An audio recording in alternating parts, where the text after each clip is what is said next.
Helen Van Wyk, and welcome to my studio. As you know, I'm a teacher. I'm also a painter, so I'm two people. I have to talk to you and tell you all the things that are so wonderful about painting, and yet as a painter, I'm really kind of secretive, but I'm going to let you in on my secrets today. And one of the secrets that I have is that I really use dark backgrounds a lot. Why? Because it's easier. Notice my still life. I'm going to paint silver with red roses, and the black background, off black, is going to show off those colors nicely and a little easier for me. Notice I used a dark background on these flowers. This dark background is helping this pictorial presentation. And that's what still life is all about. It's a pictorial presentation of a mood. Let me see if I can put that mood on this little canvas. It isn't very big, by the way.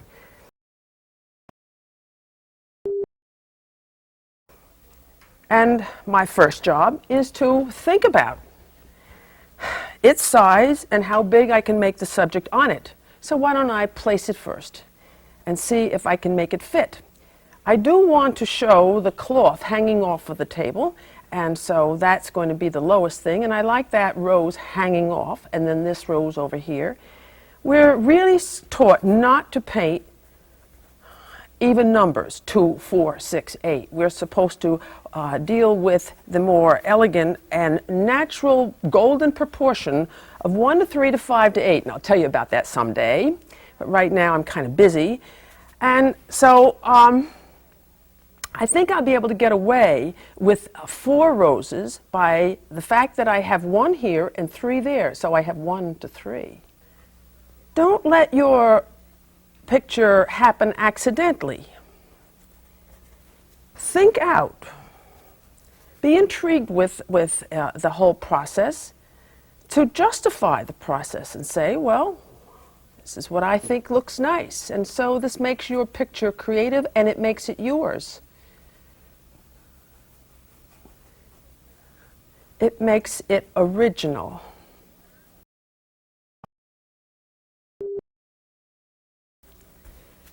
We learn all the rules, as I've said before, so that we can take some license with them, because we know just how far we can deviate away from the security of the rules. And the rules, by the way, come to us from nature. Nature has a pattern, and we just have to capitulate to it. It's a wonderful pattern. Can't fool with Mother Nature. Now,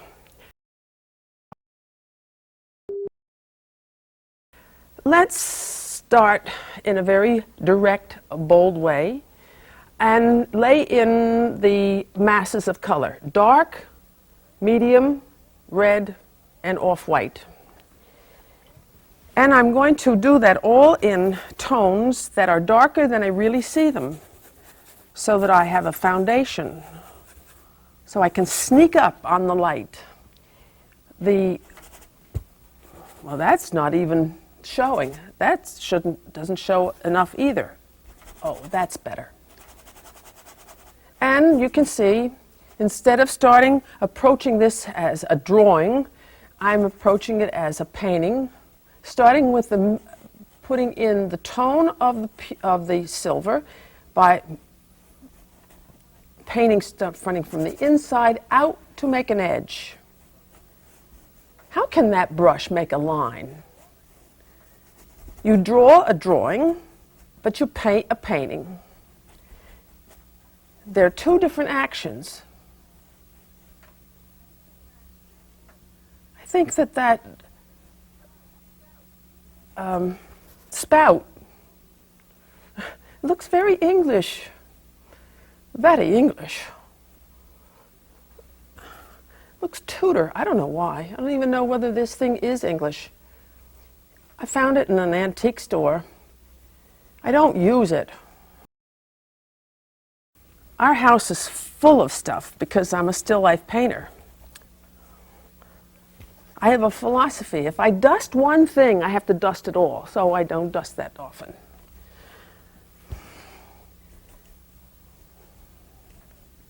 Yes. twice a year, whether it needs it or not.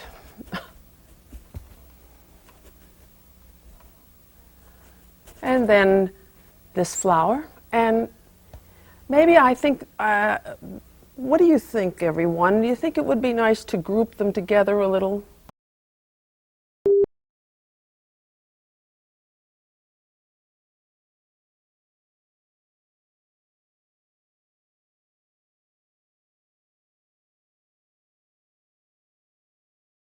What do you think, everyone? Do you think it would be nice to group them together a little? I think so. I'm going to have this touch. Maybe not that one. You can see that they're artificial and they're all exactly alike. So I'm going to take the poetic license of changing them. I wish that the phrase poetic license, well, it's used to describe making a change for the sake of the picture. I wish it were not as flamboyant a phrase, poetic license. Would rather have the phrase describe the practicality of it more. And then this is going to be a cast shadow and a cast shadow. And all these cast shadows set the subject down. And here, with a nice big brush, I'm going to suggest the light cloth. It's not just that funny old towel.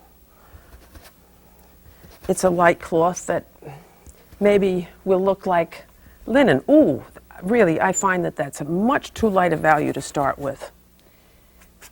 That would be better. And this is the down plane. The part that's hanging down.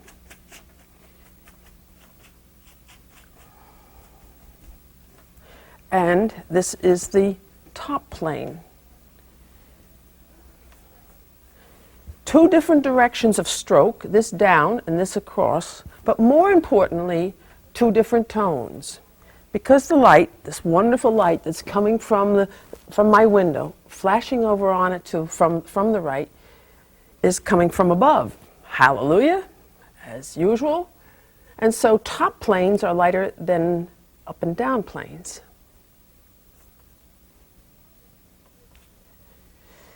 This is down here is going to suggest the table that is still showing.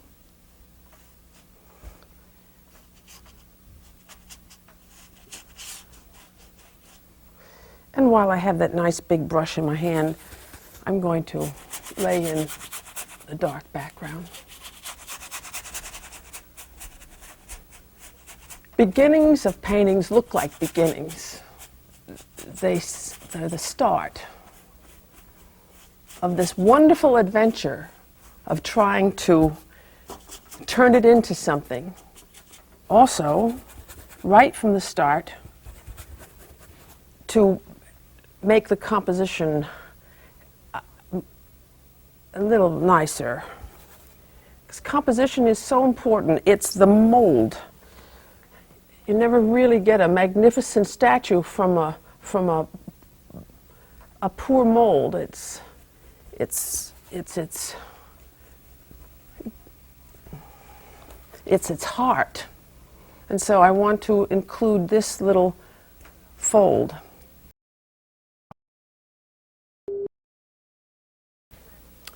I can't stress enough how important it is to start dark. Because going lighter is easier, because going lighter means going thicker. Because white makes all these paints cover better. So if you start dark, you can go lighter and lighter and lighter and thicker and thicker. Automatically, there are art books that say you have to keep your darks thin and your lights thick. Well, you don't have to do it. It's going to automatically get that way if you approach oil painting the academic way, and that is that you start darker and come to the light. So let me start lightening the silver, and I'm going to make the highlight first.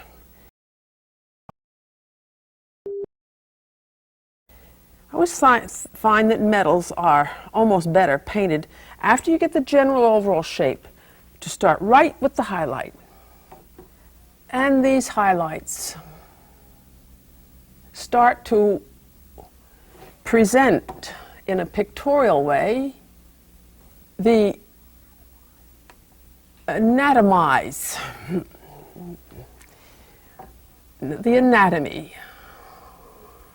made up of each element. So I had 1, 2, 3, 4 elements already of the knob. Inspect your subjects from the top down so that you can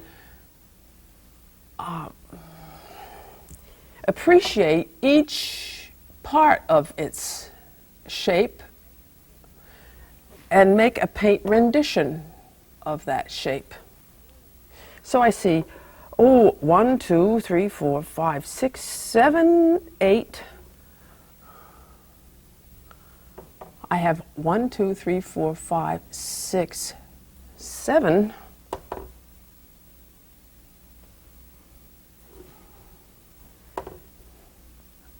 Eight parts of that silver's shape.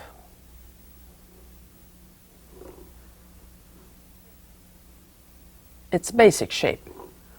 Of course, the handle and its spout are additions. I think the guy who made it did it that way too. I think too that you see a lot more shines on it than I do. I see them too, but I'm only painting in the ones that I know are going to expose the solidity, and that's the highlights. Why don't I suggest too a little bit more?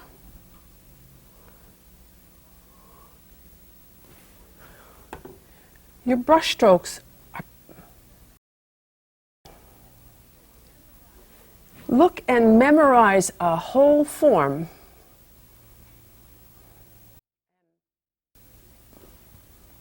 Transfer that memory of the form to a brush stroke, because the brush is your painting's handwriting. I'm editorializing on this. With more time, my strokes I would be looking at the same things, but doing each thing a little bit more carefully. A lot more carefully.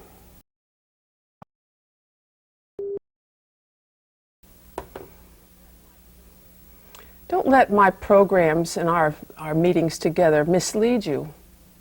Don't get to your easel and say you have to go as fast as I do.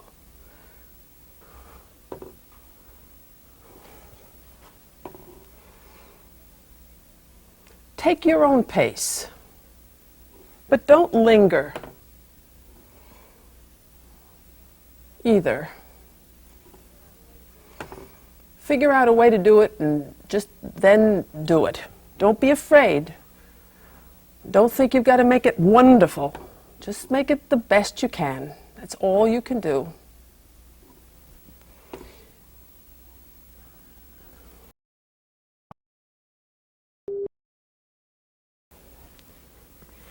So that starts the feeling of silver.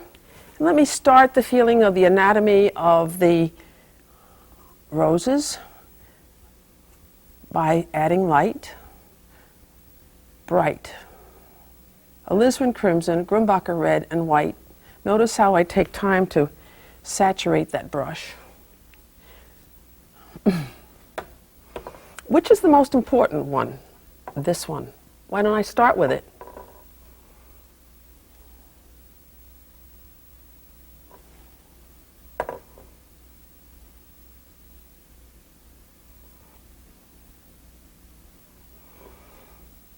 I want it to face this way. And so I'm adding my lights on the right because the light's coming from the right.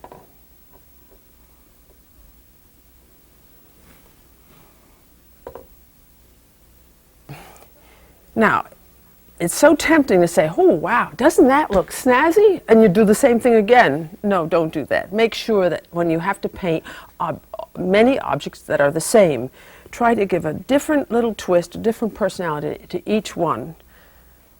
So now this is going to be darker because it's in shadow from the pot. And just one or two little flicks back there. And this one's a little different too. I'm going to try to make it a little different. I contrive these still lifes for you to open up the door to a picture possibility for you.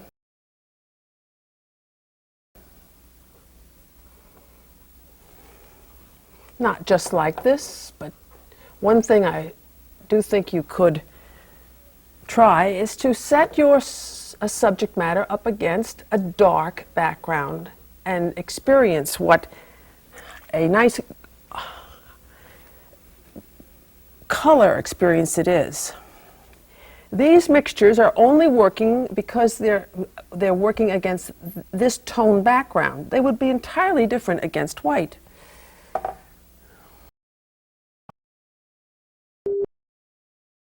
You can see how far I've gotten with a pictorial illusion of my subject by adding lights. Now I'm going to see how I can further the picture by adding darks. Since I started with the pot, why don't I start putting in the darks that I see on it? I actually see myself reflected in it. Why don't I put that in, just for fun? My purple. That's what silver's all about. It reflects its environment. And since this is in a dark environment, the dark background, I have a lot of darks. Against white, it would be different. And this is why calling out my mixtures today would not be helpful unless you're going to follow my advice and say it's easier to paint subjects against the dark background. Look what it did for Rembrandt.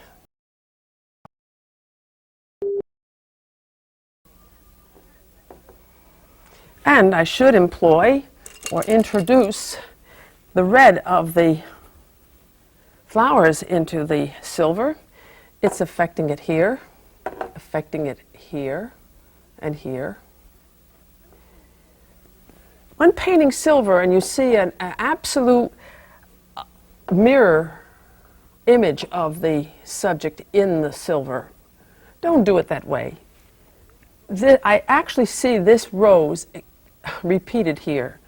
But to do that, it would look like a spot. I like to introduce the color in a stroke that conforms to the rhythm of the object's anatomy. When I first put that black or off black in, it was colorless. Now I need to sparkle it by adding into the black some blue and alizarin. Never use black alone. It's a dead color. It's not a color. It's a wonderful asset to color. It helps you get tones of colors, dark tones of colors. Look what this red and phthalo blue. I even put some phthalo green in it. So I've got a colorful black.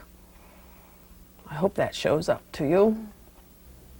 You're constantly drawing when you paint. Don't draw it all in and then fill it in. Look at how darkening the background is helping to shape that rose.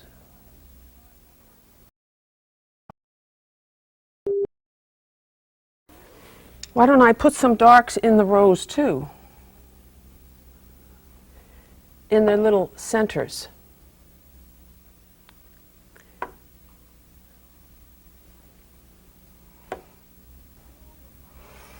Along with liking to cook, I like flowers. In fact, I have a little greenhouse right off the dining room.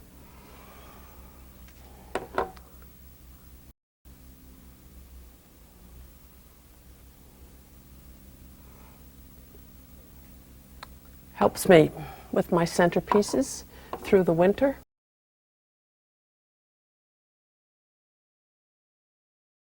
Even though the leaves over there are dark green, I think that I would rather make mine, in my picture, bright green.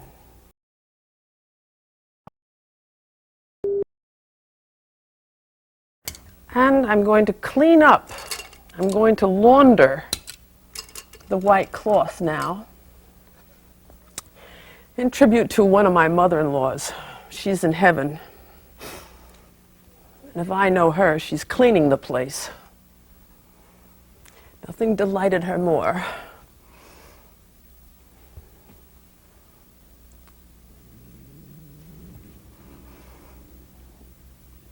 And now that fold is coming down,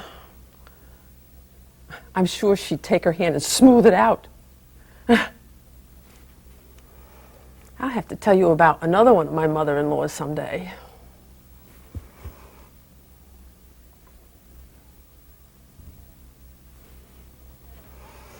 As I said, I think a couple of programs ago, someday you're going to meet the whole family. Because we are friends now. We share something. We share a love of painting. And since painting is so vast,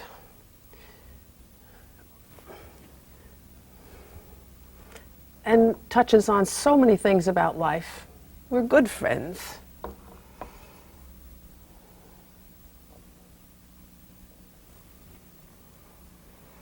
Oh boy. Yeah, Mom, you're right. Does look better clean. And since I cleaned it, I have to clean this a little.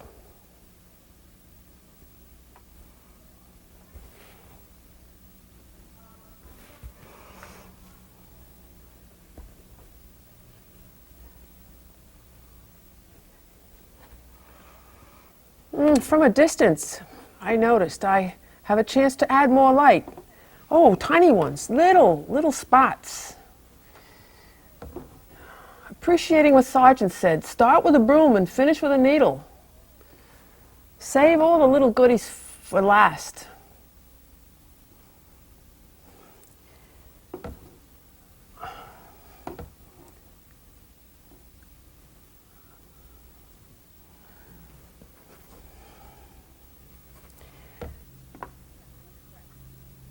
And corrections.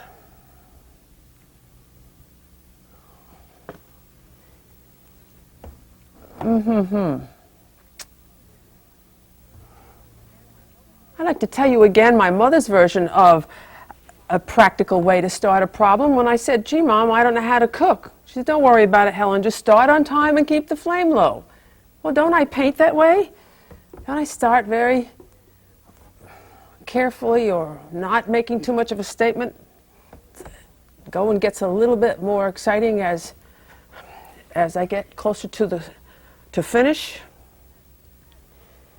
I'm going to add a little bit more reflection in this little bottom section of this. Every stage is crucial. You should do each stage as carefully as possible. More careful as you get toward the end. I hope you've enjoyed our visit with this silver coffee pot. And the next time we meet, I'm going to do a landscape, or I may teach you how to make soup. She's in heaven, and if I know her, she's cleaning the place. Shine it twice a year. Looks very English, very English. Looks Tudor. I don't know why. I don't even know whether this thing is English. I found it in an antique store. I don't use it. Hello, I'm Helen Van Wyk, and welcome to my studio. Our house is full of stuff because I'm a still life painter, in tribute to one of my mother-in-laws.